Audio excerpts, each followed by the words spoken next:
আল্লাহ থেকে আপনাকে সরিয়ে ফেলা হয়েছে। কালিমার পতাকা লা ইলাহা ইল্লাল্লাহ মুহাম্মাদুর রাসূলুল্লাহ থেকে আপনাকে সরায় দেওয়া হয়েছে।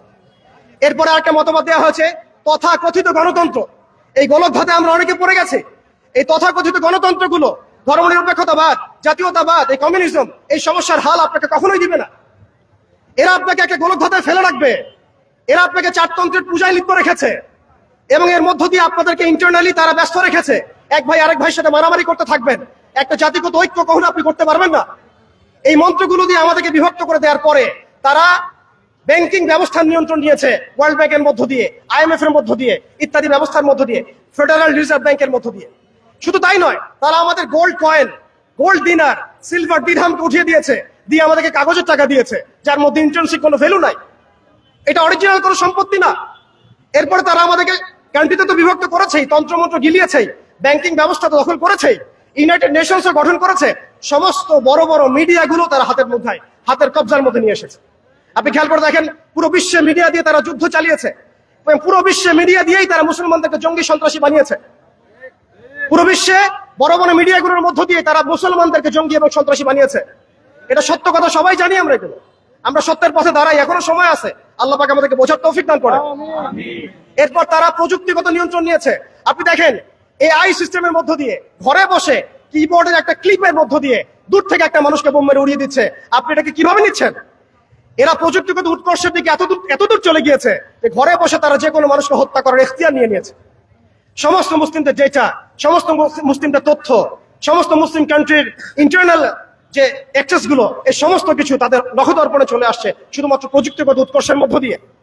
শুধু তাই নয়, ব্যাংকিং সিস্টেম, প্রযুক্তিগত উৎকর্ষ, মিডিয়া ছাড়াও তারা শিল্প, সংস্কৃতি এবং আদর্শগত দিক থেকে আমাদেরকে তাদের দাস বানিয়ে দিয়েছে। এইভাবে আস্তে আস্তে আস্তে আস্তে, একদিনে নয় ভাই, প্রিয় ভাইয়েরা, তাওহীদি জনতা, একদিনে নয়, বিগত প্রায় 100 বছর তারা এইভাবে মুসলিমদেরকে দমন পীড়নের মধ্য দিয়ে, একটা বড় মাস্টার প্ল্যানের মধ্য দিয়ে শুধুমাত্র একটা কাজই করে যাচ্ছে।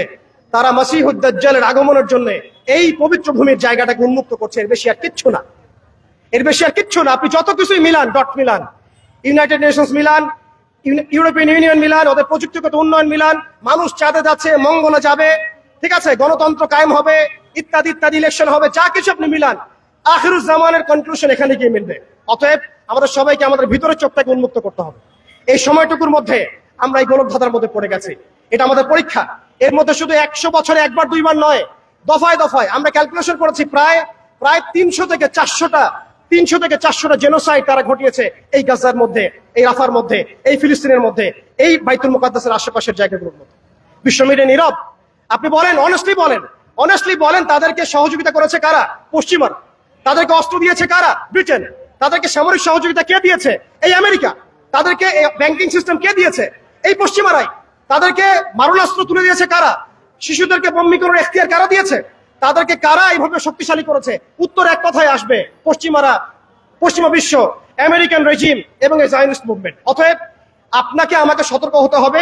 আমরা শুধুমাত্র যেন ইসরায়েলকে আমাদের শত্রু হিসেবে চিহ্নিত না করি, বরং ইসরায়েলের সাথে যারাই হাত মিলিয়েছে এবং যারাই তাকে বন্ধুরূপে গ্রহণ করেছে, এই শত্রুদেরকেও আমাদেরকে শত্রু হিসেবে চিহ্নিত করতে হবে। একটা কথা স্পষ্ট করে জেনে রাখবেন, আপনার শত্রু এবং আপনার শত্রুর বন্ধু আমার শত্রু। আমাদের শত্রু যেমন আমাদের শত্রু, ঠিক আমাদের শত্রুর বন্ধু আমাদের শত্রু। আপনাদেরকে আরো একটা কম সম্পর্কে সতর্ক করে রাখি, যেই কম তাদের সাথে হাত মিলিয়েছে এবং আমরা দেখতে পাচ্ছি যে তারাও সেখানে সৈন্য পাঠিয়েছে এবং তারা গর্ব করে বলছে যে আমাদের 6,500 সৈন্য সেখানে যুদ্ধ করছে। আমি এটা বলতে চাই নাই, কিন্তু আমি আপনাকে বলতে বাধ্য হলাম। দেখুন, আপনি অমুসলিম হন, আমার কোনো আপত্তি নাই, কিন্তু আপনি মাজলুমদের পক্ষ নেন, জালেমের পক্ষ নিয়েন না। আশা করা যায় আপনি যদি মাজলুমদের পক্ষ নেন, আল্লাহ চাইলে কোনো না কোনোদিন আল্লাহ আপনাকে হেদায়েত দিতে পারেন। আপনাকে স্পষ্ট করে কথা বলা শিখতে হবে। আল্লাহ রাব্বুল আলামিন বলেছেন, লাতাজিদান্না আশাদ্দান নাস আদাওয়াতান লিল্লাযিনা আমানুল ইয়াহুদ ওয়াল্লাযিনা আশরাকু। এর আগের আয়াতে শুনেছেন ইহুদি এবং নাসারা একে অপরের বন্ধু। এই আয়াতে সূরা মাইদার এই 82 নম্বর আয়াতে আল্লাহ পাক বলেছেন যে আরো একটা কওম আছে, যেই কওম মুসলিমদের সাথে সবচেয়ে বেশি শত্রুতা পোষণ করে। এক নম্বর কওম হচ্ছে ইহুদি এবং দ্বিতীয় কওম হচ্ছে মুশরিকিন, যারা মুশরিক। আপনি দেখুন, সারা ওয়ার্ল্ডে এখন ইসরায়েলের সবচেয়ে বড় বন্ধু রাষ্ট্র কারা? বলুন, ইসরায়েলের সবচেয়ে বড় বন্ধু রাষ্ট্র কারা? আপনার বাড়ির পাশে নব্য ইসরায়েল। আমরা বড় ইসরায়েল সম্পর্কে সচেতন আছি কম বেশি, কিন্তু আপনার ঘরের পাশেই 90 ইসরায়েলের জন্ম হয়েছে, এই ব্যাপারে আমাদের সচেতনতা নাই। তারা সংসদ ভবনে তাদের সংসদে সফর করে বলছে যে আমরা 6,500 সৈন্য পাঠিয়েছি, আমাদের হয়ে যুদ্ধ করছে। নাউযুবিল্লাহি মিন যালিক। তার মানে আপনারা প্রমাণ করলেন।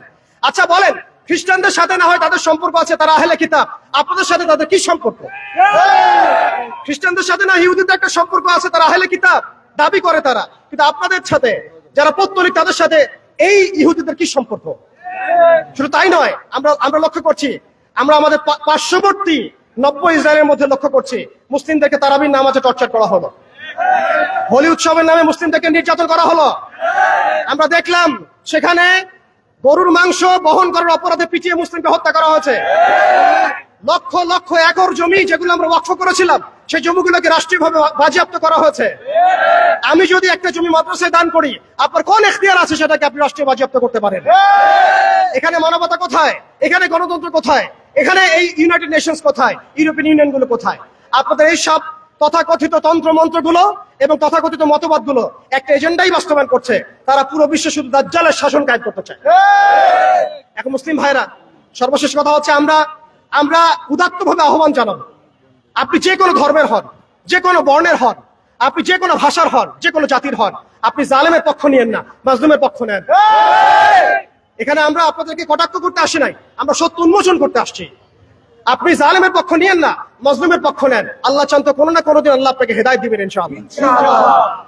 আপনি মানবতার দাবি থেকে এই জায়গায় দাঁড়ান। এই অবস্থা যখন চলছিল তখন কি আমরা ঘুমিয়েছিলাম? উত্তর না। বিগত 100 বছর আমরা ঘুমিয়ে থাকি নাই, সবাই চেষ্টা করেছে কম বেশি, কিন্তু এইসব তন্ত্রমন্ত্রের জালের মধ্যে পড়ে, এইসব তন্ত্রমন্ত্রের গোলকধাঁধায় পড়ে, এইসব নৈতিকতার অবক্ষয়, ইমানের দুর্বলতা, হারাম খাওয়া, সুদে লিপ্ত হওয়া, আমাদের এই মাদক, এই জেনা, এই ফ্রি মিক্সিং, এই পর্নোগ্রাফি, এই সমস্ত কিছুর মধ্য দিয়ে আজকে আমরা আমাদের সেই ইমানি জাজবাকে হারিয়ে ফেলেছি। এখন সময় হচ্ছে সেই জাজবাকে আবার ফিরিয়ে নিয়ে আসা। অতএব আমাদের করণীয় এখান থেকে উঠে আসবে।